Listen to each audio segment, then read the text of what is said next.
Rivadulla presenta Teledebate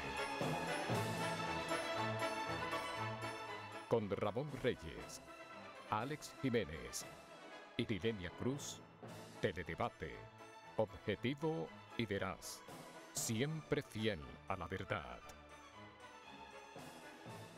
Bienvenidos amigas, amigos televidentes, a una nueva entrega de Teledebate. Hoy jueves, como todos los jueves, les recordamos que nuestro huésped siempre es la DIDA, el Departamento de Defensoría de los afiliados a la Seguridad Social, con cuyo representante vamos a conversar un poco más tarde con los teléfonos puestos en pantalla para que los amigos televidentes puedan llamar desde el interior sin cargo para presentar todas sus inquietudes, sus problemas, sus quejas.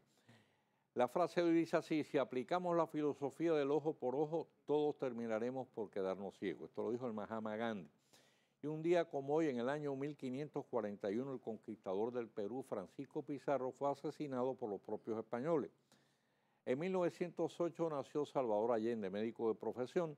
Alcanzó la presidencia de Chile después de 3 frustrados intentos anteriores.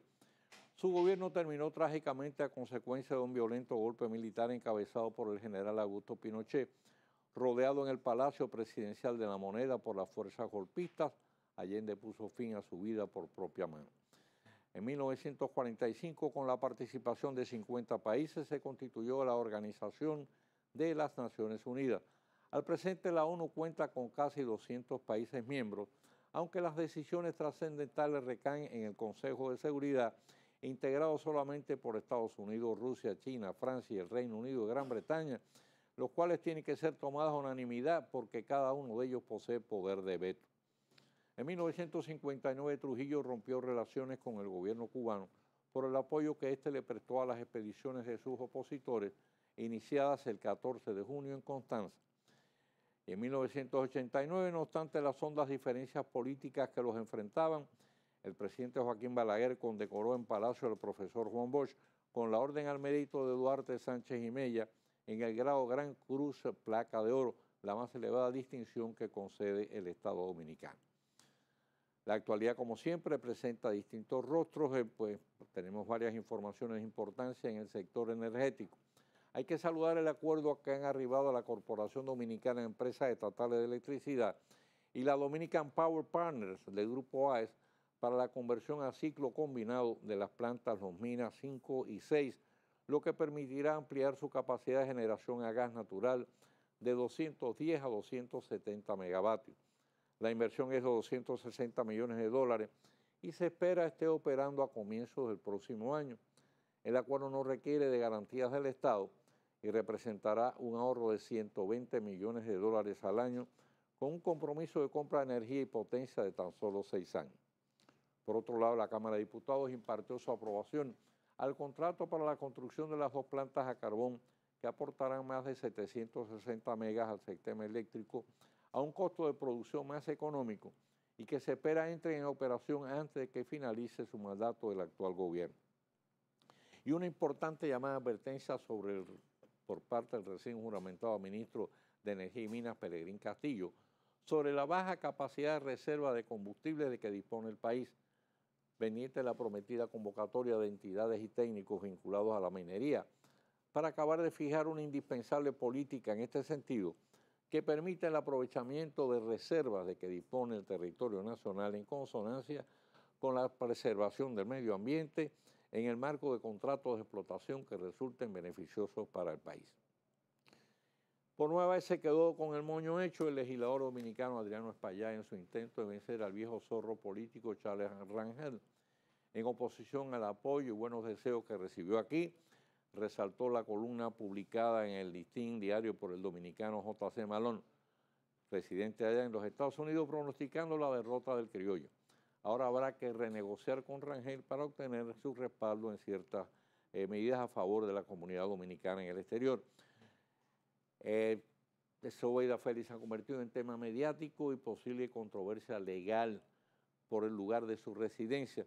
Vecinos de la casa donde supuestamente iría a vivir aseguran no haberla visto, mientras hay versiones de que ha estado alojándose en el Hotel Gran Almirante a un costo diario que excede el sueldo básico de 15,000 pesos mensuales, que le pagaría su abogado defensor. Diario Libre le está dando seguimiento al caso. Toca al juez de la pena darle también continuidad y comprobar el cumplimiento de las condiciones de libertad condicionada que recibió. Hay que recordar que la megadiva de Figueroa Agosto ya tiene un antecedente de violación de la fianza cuando se fugó a Puerto Rico para juntarse con su amante. Grave la denuncia del padre Víctor Masayes de que el exnuncio Joseph Wosolowski, sobre quien pesan graves cargos de pedofilia y otras acciones repudiables, anda paseándose libremente por las calles de la Ciudad Vaticana. Es de esperar que su sustituto acoja el reclamo de la FINJUS para esclarecer una situación que sería un verdadero escarnio al más elemental sentido de la justicia y al mismo catecismo moral de la Iglesia Católica. Fue positiva, cordial y esclarecedora la reunión sostenida ayer en la Junta Central Electoral con distintas instituciones civiles que representan a la comunidad haitiana en el país. El magistrado Roberto Rosario, presidente de la Junta, ofreció explicaciones muy precisas sobre la aplicación de la ley de regularización. Una vez más se demuestra que hablando la gente se entiende. Y dos expedientes enviados a archivos en la justicia. Uno es el de las acusaciones de la juez Cristo contra la fiscal del distrito, Jenny Berenice Reynoso, las cuales fueron desestimadas. El segundo, de naturaleza muy distinta, el relativo a la grave acusación por supuestos actos dolosos por una cantidad multimillonaria del ex administrador de bienes nacionales, Elías Huesín Chávez.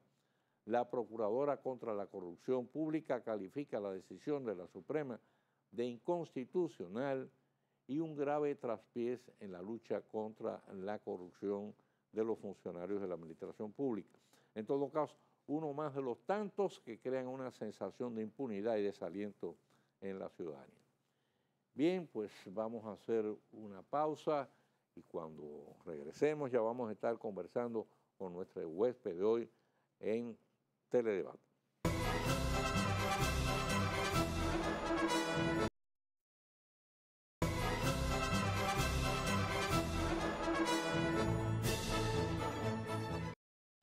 Bien, pues como habíamos señalado y como ya es costumbre, llevamos mucho tiempo en esto, todos los jueves, recuérdense los amigos televidentes, que nuestro huésped es la Defensoría de los Afiliados a la Seguridad Social.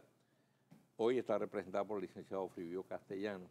Los teléfonos están en pantalla, pueden llamar desde el interior sin cargo. Ustedes pueden presentar aquí todos sus problemas, todas sus quejas, todas sus inquietudes, y el licenciado Castellano con muchísimo gusto va a despejarle cualquier incógnita en ese sentido o darle la orientación requerida. Ya usted estaba con nosotros en otra ocasión. Sí, ya yo he estado acá en otra ocasión. Bien. Bueno, ahora mismo en la seguridad social, que siempre va a ser un tema permanente, porque la seguridad social, en este caso, se ha dicho que es la ley más importante de la última década, porque por lo menos teóricamente el propósito es darle cobertura de salud y de pensión a la totalidad de la población, al universo de la población. Y sobrevivencia también. Exacto. Entonces todavía estamos en ese proceso, porque una cosa es el papel, dice que el papel todo lo aguanta, y al principio todo está muy bueno, lleno de buenos deseos, pero cuando se lleva a la práctica empieza uno a tener que ajustarlo a la realidad. Y se han ido confrontando muchos problemas, entre ellos el hecho de que por lo menos hay más del 50% de los trabajadores dominicanos ha dicho que son informales. Sí. Y la inmensa mayoría de ellos prácticamente no cotizan a la seguridad social, no tienen la cobertura a la seguridad social, y llegará un momento en que llegarán a la edad del retiro sin retiro. Es decir, cuando la edad en que ya la persona no puede seguir produciendo, no tiene las mismas condiciones de salud, de fuerza, etcétera, pero entonces estos trabajadores informales, si no están cubiertos por la seguridad social, se van a encontrar en un estado de indefensión, porque no van a tener derecho a una pensión. La pensión, para tener derecho a la pensión, usted tiene que estar afiliado y tiene que estar cotizando. Ahora, hay un tema ahora de mucha preocupación, es una resolución que dictó el superintendente de pensiones, la resolución 356-13, donde ahí establece que, es decir, originalmente se decía, bueno, las personas que cuando entre la ley de seguridad social en vigencia, por la edad que tienen, 45 años, 40 años, no van a poder en este caso aspirar a obtener una pensión porque no van a tener la No le cantidad iba a de dar cotizaciones requeridas. Entonces, el dinero ese que ellos van a ir aportando y que van aportando las empresas, los empresarios, los patronos, se va a ir acumulando, va ganando intereses y entonces va a ser como una cuenta de ahorro. Cuando termine su proceso, es decir, cuando llegue la edad del retiro, no le toca retiro, pero entonces recibiría el total de fondos que ha ido depositando durante todos esos años. Pero mediante esta resolución, pues ahora se ha querido establecer la norma de que en vez de entregarle la totalidad de esos recursos, sino dárselo de manera parcelada. Una prorrateada, como decimos. Prorrateada, Sí.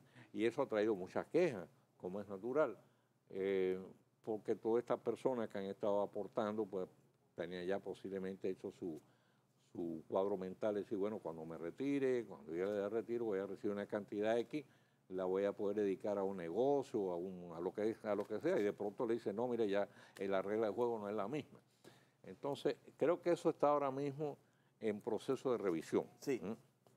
La ley también, o el legislador pensó en las personas que iban a tener esa edad de 45 años, que no le iba a dar tiempo para acumular fondos suficientes para una pensión, de que hicieran aportes extraordinarios para ver si así podían llegar a la edad de pensión y tener el fondo suficiente para una pensión. Entonces, a esta resolución vino, como dice usted, a prorratearle esa suma que ellos tenían ya acumulada, con una expectativa de vida que prácticamente es los 100 años. Y ha causado un revuelo. Y realmente, últimamente, el superintendente de pensiones se pronunció tratando de aclararle que ellos han entregado los fondos completos ya a muchas personas. Sí. Y para dar luz sobre eso, porque la prensa y toda la sociedad se hizo eco de que se le iba a dar el dinero a las personas con un cuentagotas. Sí. Un cuentagotas que no era lo que la ley contemplaba en un principio. Yo creo que una buena solución pudiera ser opcional. Es decir, que cuando la persona llega en ese sentido, a esa situación, tenga la opción de decir, no, me dan todo mi dinero de una vez, Sí. o está bien, me lo prorratean en pensión. Exacto, me lo prorratean en una pensión en el sentido de que esa pensión me va a ayudar a mí a mantener un nivel de vida más o menos. Correcto. Porque ponen los casos, por ejemplo, de personas que están devengando 100,000 y 150,000 pesos mensuales, que si uno le prorratea una pensión para darle 15,000 pesos mensuales, No puede ser de ninguna manera. no sería posible realmente. No es el espíritu de lo que es el sistema Además, no hay previsional. quien pueda ajustar su calidad de vida en ese sentido de una forma tan dramática. Es decir, no, yo vivía con 150,000 y ahora tengo que vivir con 15,000 Sí, de un sí. mes para otro. Eso no es imposible. Imposible. Pero yo espero que esa resolución definitiva sea modificada. Yo creo que sí. Porque además, yo entiendo, la seguridad social, a mi juicio, ustedes me podrán corregir, Sí. que tienen más experiencia, más ustedes están en el día a día y son profesionales de la materia. Yo estoy, en este caso, simplemente como comunicador y también como cotizante, como Pero afiliado. los comunicadores también empujan mucho el sistema. Sí. Bueno, yo creo que el sistema depende mucho, fundamentalmente, de un factor que se llama confianza.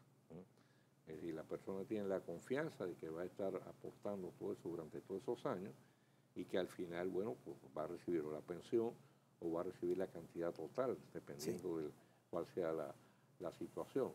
O sea, que no le empiecen a cambiar las reglas, se juega en el camino, porque entonces la gente empieza a desconfiar. ¿Sí o no? Desconfía. Exacto. Y yo creo que eso es fundamental. Sí, es importante, como usted menciona, la transparencia, para darle la solidez y el prestigio que realmente el sistema necesita, que la ciudadanía se sienta que cuando llegue la edad de retiro va a tener un fondo suficiente para poder dedicarse a otras labores, o si no, tener una pensión que le permita vivir dignamente. Correcto. Ese es el espíritu del sistema previsional realmente. Y si no lo hacemos así, entonces estaremos violando la ley base que creó ese principio. Y el espíritu de la ley. El espíritu de la ley. Básicamente, ¿no? También hay dos situaciones más. Mire, yo traje en estos días aquí al doctor Rafael Aluquer, que él es vicepresidente de la República. Sí. Él es una autoridad reconocida a nivel internacional, inclusive, en temas sociales y en el tema de la seguridad social también. Y entonces estábamos analizando una serie de situaciones que pudieran ser un tanto contradictorias y que él entiende que la ley tiene que ser ya revisada, modificada y ajustada a esa realidad. Por ejemplo, se da esta situación que luce totalmente contradictoria. Una persona llega a la edad del retiro, se acoge el retiro e inmediatamente pierde el seguro de salud, que es precisamente la edad en que más lo necesita. ¿Sí? Porque cuando una persona llega a los 60, 60 y pico de años, primero le cuesta mucho trabajo, si no vamos a decir que es imposible tener un seguro privado, porque los seguros privados lógicamente funcionan a base del cálculo. Y bueno, este individuo tiene 60 años, ya es pasible de una serie de enfermedades, no es negocio asegurado. No es negociable, sí. No es un negocio. O le pretenden cobrar una prima tan alta que se hace imposible. Y con muchas exclusiones. Entonces, cuando más necesita la gente seguro de salud es que lo va a perder. Y eso no parece que sea lógico, y parece que es una de las situaciones que van a tener que corregir. Sí, hay muchos detallitos, ese es uno de ellos. Y lo que es el núcleo familiar, por ejemplo, los padres no están dentro de lo que es el núcleo familiar. Entonces hay una serie de detallitos que la ley tiene, que uno en el interín, en el día a día, se ha dado cuenta de que no es realmente el espíritu de la ley. O sea, núcleo familiar, no los padres, yo tengo que pagar aparte por mis padres cuando la ley manda de que los padres son parte del núcleo familiar. Correcto. Pero no se está aplicando así. Lo mismo de lo que usted acaba de mencionar. Y lo que es con algunos contratos que se han firmado, que hay que revisarlo, lo que son las coberturas en salud. Hay un sinnúmero de cosas que deben revisarse. Mire, licenciado, una de las preguntas que con más frecuencia, vamos a recordar a los amigos televidentes, como tienen ahí los teléfonos en pantalla para que puedan llamar si tienen alguna inquietud, pero una de las preguntas que con más frecuencia hacen los amigos televidentes que llaman para pedir orientación es los casos que parece que son bastante frecuentes de personas que son asegurados, van por ejemplo en emergencia a una clínica y le quieren cobrar. Y tengo entendido que es un servicio que hay que prestarlo obligatoriamente. Sí, el servicio de emergencia es gratuito totalmente. Correcto. Es bueno que la aprobación entienda que cuando vaya a una clínica, todos los servicios que se le presten de emergencia son gratuitos. Inclusive los medicamentos están cubiertos. Hay un caso, por ejemplo, que son el de las heridas. Una persona va con un niño que se cae, se hace una heridita, hay que poner una antitetánica. Deben suministrarle la antitetánica, porque cuando le dan una indicación, la persona desconoce que eso está cubierto 100%, va y la compra, son 1.500 pesos por una antitetánica. Pero todos los servicios de emergencia están cubiertos. Hay resoluciones que mandan inclusive a que la persona se queje para ver cómo la CISA rinde. Entonces, toma medidas de sanciones contra esa clínica. ¿Usted tiene muchos casos allá en la vida? ¿Recibe muchas quejas en ese sentido? Se reciben, pero la gente realmente no hace esas denuncias de emergencia, no van con la cantidad. Uno cuando ve una queja de ese tipo, uno dice, bueno, esta es la punta del iceberg. Si viene una queja es porque se está haciendo con mucha regularidad y todos los que somos afiliados, hemos pasado por eso. Lo que es con la compra de medicamentos, lo que son los depósitos en la clínica, que yo voy con un paciente grave y la clínica me exige para atender a mi paciente un depósito. Eso también está prohibido. Hay resoluciones, inclusive con sanciones para las clínicas que se dedican a eso. Y pasa hasta con nosotros mismos, con empleados de la vida. Ha pasado con empleados que son un empleado cuadrado, como decimos, y le han cobrado por familiares enfermos depósitos, aunque después han tenido que irse a diálogo y cosas. Pero la gente desesperada cuando va con una persona enferma a una clínica, lo paga. Claro. Lo paga por no darle mucha vuelta al asunto, todavía sabiendo de que eso no está bien, que es una violación a la ley, a todas las disposiciones, uno lo hace. Entonces uno lo hace y dice, bueno, al otro día resuelvo. Pero lo ideal es que la clínica se ajuste, que ninguna clínica esté violando así, francamente, las disposiciones que mandan de las superintendencias. Vamos a hablar después, en el próximo segmento, hacemos una pausa, de cuáles son en este caso las sanciones que se aplican en ese tipo de situaciones frente a las clínicas o los centros de asistencia que violan esas disposiciones. Hacemos la pausa, regresamos y recordamos a los amigos televidentes que los teléfonos van a estar en pantalla, que pueden llamar si tienen alguna pregunta, tienen alguna inquietud, algún problema que plantear.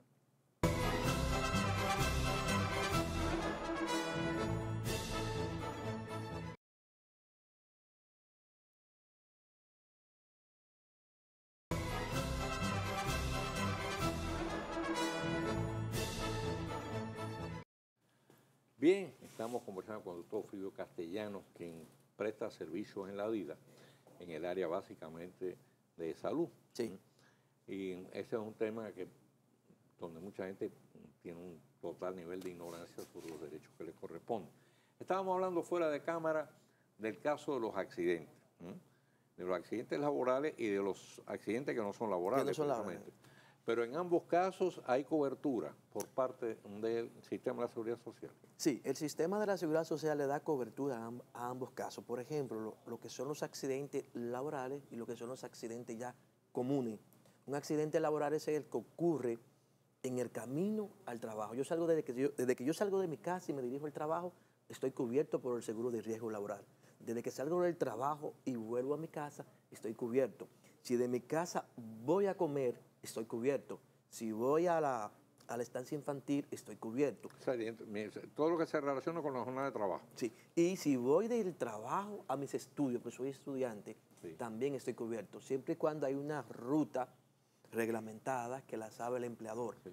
Entonces, esa Doctor, con permiso, tenemos una llamada, vamos a atenderla. Buenas noches, adelante. Buenas noches. Sí. Adelante, le escuchamos. Buenas noches. Sí. Buenas noches. Sí, yo quería que me informaran acerca de... Yo trabajé 30 años aquí, luego renuncié. Y entonces quería saber si me cubre alguna parte la seguridad social, si tengo algún derecho. Yo nunca coticé para la ley nueva. Si no está cotizando en una nómina, no va a tener cobertura en la seguridad social. Lo que habría que ver es los 30 años que usted trabajó para ver si la hace merecedora de una pensión. Yo le recomiendo que vaya a la DIDA y plantee la situación, pero lo que es la cobertura en salud y las demás previsiones que da el sistema no la va a tener porque no está en nómina. Bien, estábamos hablando en el caso entonces de esos accidentes, ¿verdad?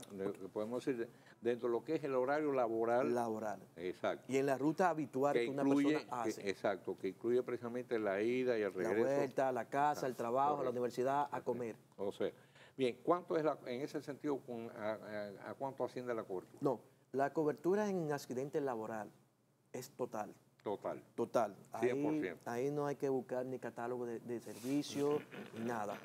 Debe dársele todo a esa persona, que es diferente a lo que es el accidente común. ¿Qué cubre en la cobertura? En la cobertura, mire, cubre lo que son los medicamentos, los internamientos, los procedimientos quirúrgicos, cualquiera que sea o por la técnica que sea, el uso de prótesis, la reparación de esa prótesis y además están lo que son los subsidios económicos por la incapacidad temporal que pueda tener esa persona en lo que se mejora. Sí. Tenemos otra llamada. Buenas noches, adelante. Buenas noches, te escuchamos. Diga. Sí, buenas noches. Buenas noches, adelante. Me habla Yudibeque Manzueta. Encantado, diga. Sí, mi hermano tuvo un accidente, en este caso yo conozco que es laboral, porque él salió de su trabajo hasta Yamarcán, que es donde él vive.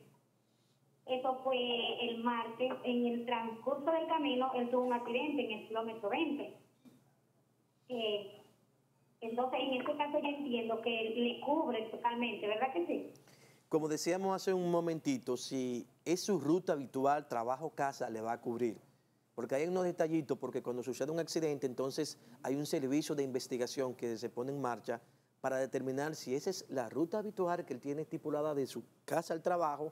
Si hay desviaciones, entonces van a quedar fuera del seguro. Si él se detuvo a tomarse una cerveza, no quiero decir qué pasó con él, o se detuvo, no sé, a dar una vuelta para visitar a alguna persona, se está saliendo de lo que es la ruta habitual. Lo correcto es que si yo salí de mi casa, hago mi ruta habitual y en ese interín sufro un accidente, voy a tener la cobertura total. Si ese es el caso de su hermano, va a tener la cobertura total. Y además tiene entonces, dice usted, subsidios económicos. Subsidios económicos por la incapacidad temporal que pueda resultar de ese accidente. Y cuando la incapacidad es permanente, ¿qué pasa? Entonces, cuando la incapacidad es permanente, primero es determinada por lo que son las comisiones médicas. Correcto. Y la incapacidad permanente lo hace subsidiario de una pensión que puede ser parcial o puede ser total, dependiendo qué tan lesionado es esa persona. No, cuando digo temporalmente quiero decir que quede totalmente inhabilitado por el resto de su vida. Queda con una pensión. Tiene una pensión Tiene permanente. una pensión. Total. Total. Sí. Tenemos otra llamada. Buenas noches. Adelante. Buenas. Adelante, le escuchamos. Sí, buenas. Adelante. Sí, buenas. Yo quiero hacer una pregunta. ¿Cómo no? Adelante. Le escuchamos, adelante. Ok. Cuando uno hace, por ejemplo, una incapacidad uno tiene Se le está yendo la en el comunicación. trabajo y para salirle esa incapacidad dura 3 y 4 meses. ¿Por qué tanto tiempo? ¿Usted quiere decir que tiene una incapacidad que le duró 4 meses? Porque la incapacidad, el tiempo, lo va a determinar la curación que usted pueda tener. Usted puede sanar en un mes, como en 2 meses, como en una semana. Entonces, el tiempo que usted tarde en curar, entonces, usted va donde su médico, y el médico es que debe darle la de alta. Yo estoy de alta médica, entonces usted se reintegra a su trabajo. Pero la incapacidad quien la determina es la dolencia que usted tenga y el tiempo que tarde en sanar. No sé si esa fue la pregunta que me quiso hacer. Bueno, si tiene Porque se entrecortó. Sí, si tiene alguna duda, vuelva a llamar porque se cortó un poco la llamada.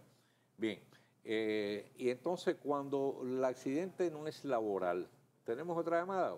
Otra llamada. Buenas noches, adelante. Adelante. Buenas. Sí. Sí, le escuchamos. Sí. Sí, buena. Bueno, Buenas. adelante. Sí, si nos puede explicar, si nos puede explicar sobre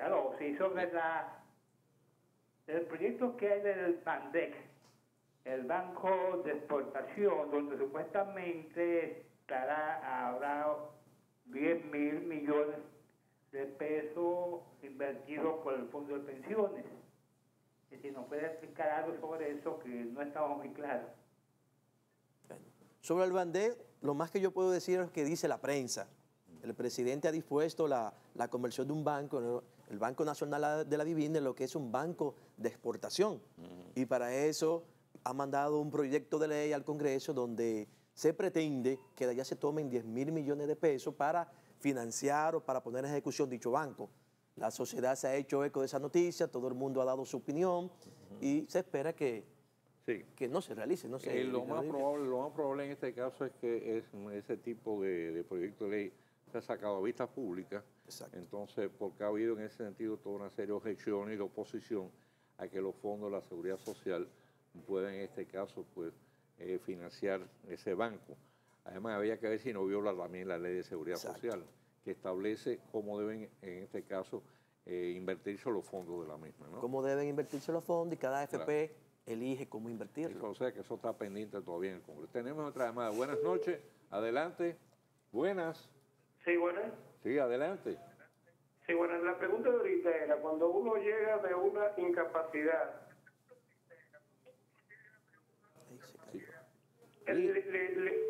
la compañía para pagarle a uno, ¿por qué para pagarle la incapacidad dura tanto tiempo? Es que la compañía no es que paga la incapacidad la paga el sistema. El empleador está liberado de pagar lo que son las indemnizaciones y las incapacidades. Es el sistema que lo paga. Pero inmediatamente usted se reintegra a su trabajo y cumple su horario, el jefe, el empresario debe pagarle a usted. Pero la incapacidad no la paga el empleador, la paga el sistema de la seguridad social. Bien, estábamos hablando cuando el accidente no es laboral, que por ejemplo, estoy en mi casa, tuve una caída, me fracturé un brazo, ¿qué pasa? Y estoy afiliado. Sí, mencionábamos lo que es el accidente laboral en Intineri, de tránsito. Entonces, que es común, también es de tránsito, pero fuera del horario laboral. Correcto. Si yo no trabajo sábado y domingo y me accidento en la calle, ya eso es un accidente común. Correcto. Ahí el sistema lo que garantiza son 40 salarios mínimos nacionales. Eso viene siendo algo como un promedio como de 400.000 pesos. Correcto. Entonces uno va a tener cobertura hasta esos 400.000 pesos por evento. O sea, si yo sufro un accidente hoy, tengo esa cobertura de 40 salarios mínimos. Pero nadie desquita o nadie puede prever que en 2 o 3 meses también puedo tener otro accidente. Entonces voy a tener otra vez acceso a esos 40 salarios mínimos. Por cada accidente. Por cada en este accidente, caso, tiene acceso a 40. Sí. Que puede ser, si usted se sana antes, lógicamente no recibe los 40 salarios. No. O sea, usted recibe eso como un máximo. Exacto, pero en cobertura, no es que a uno le van a dar No, 40 no es efectivo. salarios, no, exacto. Es en el gasto médico. En el gasto médico. que Correcto. se Hacemos incurre. una pausa y regresamos.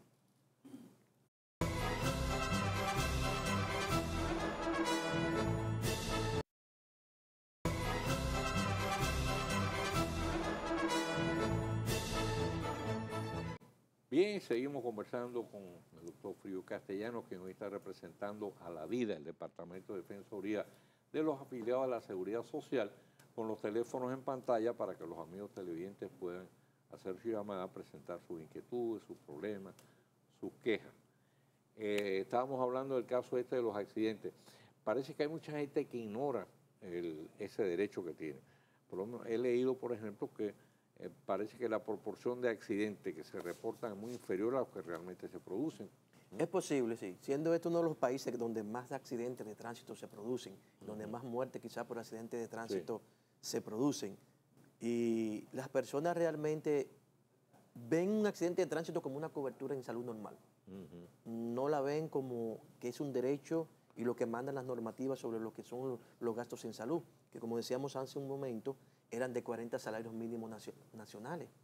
Y hasta ahí tienen derecho. Es bueno que las personas que ven el programa sepan que cada vez que tienen un accidente, que no es laboral, tienen derecho hasta 40 salarios mínimos nacionales y que todo lo que esté dentro de esos 40 salarios mínimos nacionales tiene cobertura. Exacto. Tenemos otra llamada, doctor. Buenas noches, adelante. Adelante. Le escuchamos, diga. Sí, yo soy pensionada del Seguro Social y tengo mi tarjeta del Seguro Social, del Instituto Dominicano del Seguro Social. En caso de enfermedad, me atiende el Salvador Gautier.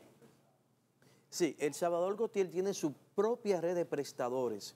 Ellos tienen sus clínicas, tienen su red de prestadores y también contratan servicios, de los servicios que ellos no tienen dentro de su red y que la ley manda que deben prestarlo, entonces ellos contratan servicios privados.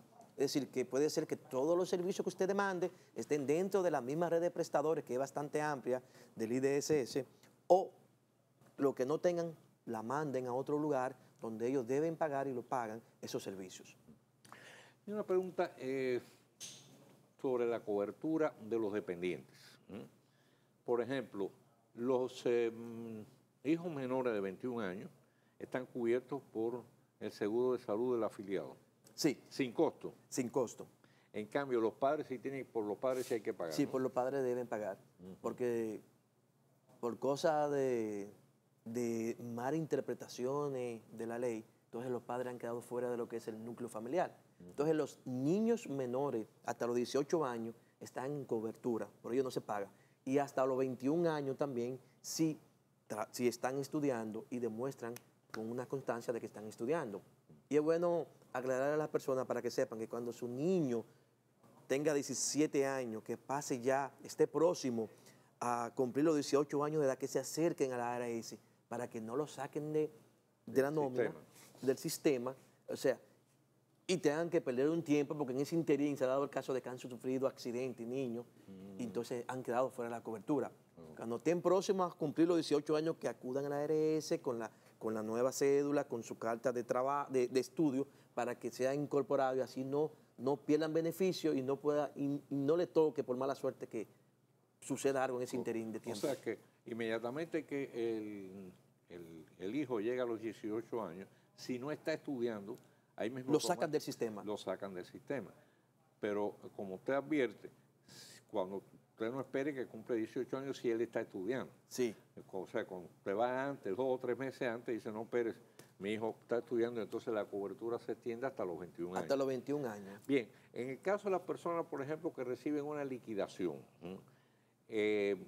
la cobertura de salud automáticamente cesa con la liquidación o hay un periodo, tengo entendido que son 60 días. Sí, hay un periodo de 2 meses donde van a tener cobertura total de atenciones en salud. O sea, en esos 2 meses... Y si esa persona, es decir, cuando se cumplen esos 2 meses, empieza a trabajar y a cotizar de nuevo, sí, ya inmediatamente recibe los mismos salarios. Sí. Servicio de salud. Sí, tiene la garantía de que no va a pasar por periodos de carencias, es decir, va a tener todas las prerrogativas que le ha dado el tiempo que ha estado dentro del tiempo sistema. acumulado anterior. Sí, sí, sí. Ujú.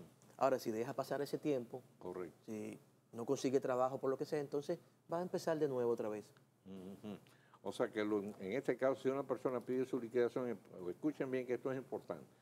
Si una persona pide, porque muchas veces un trabajador, sin dejar de trabajar en la empresa, por alguna necesidad, le dice al empresario, mire, deme mi liquidación. Sí. Y dentro de 2 meses, y entonces yo voy a seguir trabajando los próximos 2 meses, pero no dentro de nómina, sino como contratado. Sí. Y cuando cumpla los 60 días que establece la ley, usted me vuelve a incorporar a la nómina. Es así la cosa.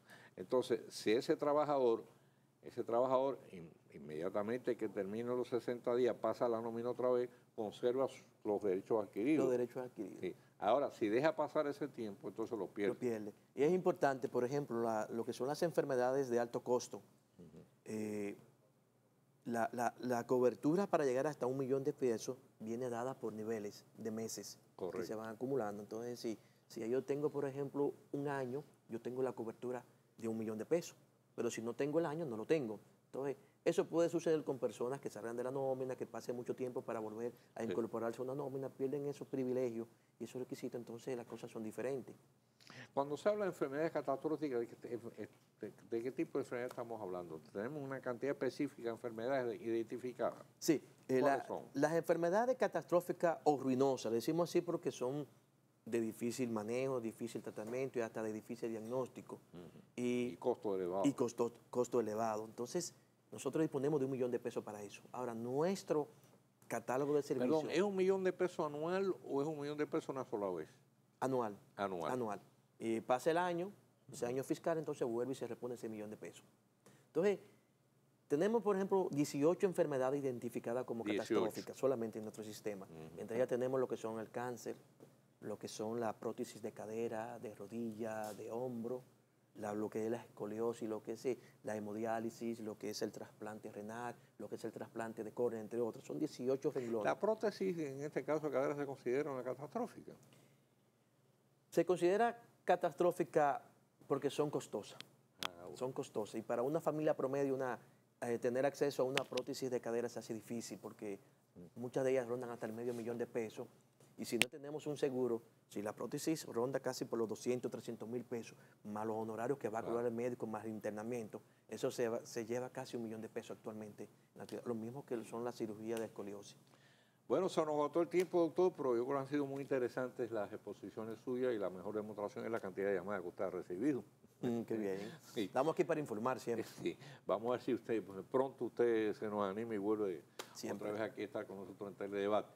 Amigos televidentes, vamos a hacer la pausa, pero vamos a recordarle que el próximo jueves y todos los jueves vamos a tener aquí siempre representantes de la DIDA para que ustedes puedan presentar cualquier tipo de problema, de queja o de inquietud relacionada con la seguridad social, tanto el área de pensiones como el área de salud. Y también decirle que nuestro compañero Ramón Reyes sigue afectado de la chikungunya y esperamos que, bueno, a ver si este fin de semana el pobre hombre se recupera porque le ha dado fuerte. Qué dura la chica. Hacemos la pausa y regresamos en breve con el tiro rápido de hoy.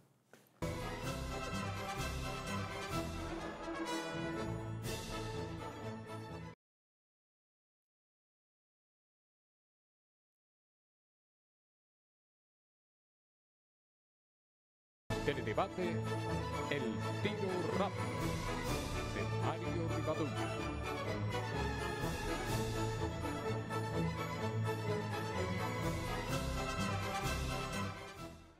No tomó de sorpresa la publicación días atrás del influyente periódico haitiano Le Nouvelliste, revelando que el gobierno del presidente Michel Martelly era el responsable de la campaña internacional montada contra la República Dominicana con el tema de los cientos de miles de sus nacionales que residen ilegalmente en el país, así como de aquellos otros que reclaman la ciudadanía alegando haber nacido aquí. Simplemente confirmó lo que era una verdad a todas luces. Fue una campaña inclemente, que no dudó en arrastrar por el piso la imagen y el buen nombre del país en todos los escenarios foráneos, tanto gobiernos como instituciones, desde la ONU hasta Amnistía Internacional. Resultó también de doble rostro. No pasaron tantas horas de que Martelly y el equipo de negociadores dominicanos fumaran la pipa de la paz en Caracas, a instancia del gobierno venezolano, para que el mandatario vecino tronara contra el país ante el pleno de CARICOM, acusándonos de todo género de abusos. Los más sabios aseguran, sin embargo, que el tiempo va arreglando la carga en el camino y poniendo cada cosa en su justo lugar. Así está ocurriendo. El presidente Danilo Medina prometió una salida que, sin violentar las disposiciones de la sentencia del Tribunal Constitucional ni ceder un ápice de la soberanía, propiciaría una solución legal y justa al problema. Se tomó su tiempo, resistiendo además nuevas, insólitas e inamistosas presiones del gobierno haitiano. Y el resultado fue la Ley de Regularización y Naturalización, que ha comenzado a ejecutarse con general aceptación, salvo alguna que otra objeción disidente, que también resultaba de esperar, porque sería ingenuo pensar que pudiera complacer a todos por igual. Pero ¿qué está ocurriendo? Mientras miles de extranjeros, en su inmensa mayoría haitianos, han estado acudiendo a los centros habilitados, solo un número ínfimo de estos, posiblemente menos de 100, han podido acogerse efectivamente al mismo. La razón, la falta de documento de identidad de su país de origen y el cobro exagerado y dilación en la entrega de los mismos por parte de su gobierno. Mientras el gobierno dominicano, en un gesto de extrema generosidad, sangra el sobrecargado presupuesto nacional con un costo estimado de 1.000 millones de pesos para ofrecer a los haitianos ilegales la oportunidad de regularizar su estatus de manera totalmente gratuita, el gobierno de Martelly fija una tarifa de 2.500 pesos para entregarles sus documentos de identidad hasta con un mes de demora. Se trata de una cantidad exorbitante para esa gran mayoría de sus nacionales que recibe ingresos que, si bien resultan superiores a los que obtendrían en su propia tierra, son como el de todavía tantos dominicanos de un nivel modesto al de muy precaria subsistencia. El resultado es que ahora los tiros se han vuelto contra quienes comenzaron la guerra y son los propios afectados los que exigen del gobierno haitiano la entrega de la documentación en forma gratuita, tal como está haciendo el gobierno dominicano con la parte que le corresponde. El reclamo ha ido creciendo de parte de las mismas instituciones que se han creado aquí para la defensa de la extensa comunidad haitiana, asentada en el territorio nacional. No les queda otro remedio que seguir haciendo presión, ya que de lo contrario el proceso corre serio riesgo de fracaso y no precisamente por culpa del gobierno dominicano. Ahora, quienes la prepararon con tanto esmero, no exento de cierta dosis de perversidad, comienzan a cocinarse en su propia salsa, sin que casi seguro acudan al rescate sus alegres compinches de CARICOM, tan prestos a asumir su causa siempre que no les cueste el menor sacrificio ni comprometan la celosa virginidad de sus territorios con la indeseable presencia de los haitianos ilegales. Mañana, Dios mediante, estaremos de nuevo con ustedes con una nueva entrega de Teledebate, como siempre. Nuestros mejores deseos y mayores bendiciones para todas las amigas y amigos televidentes.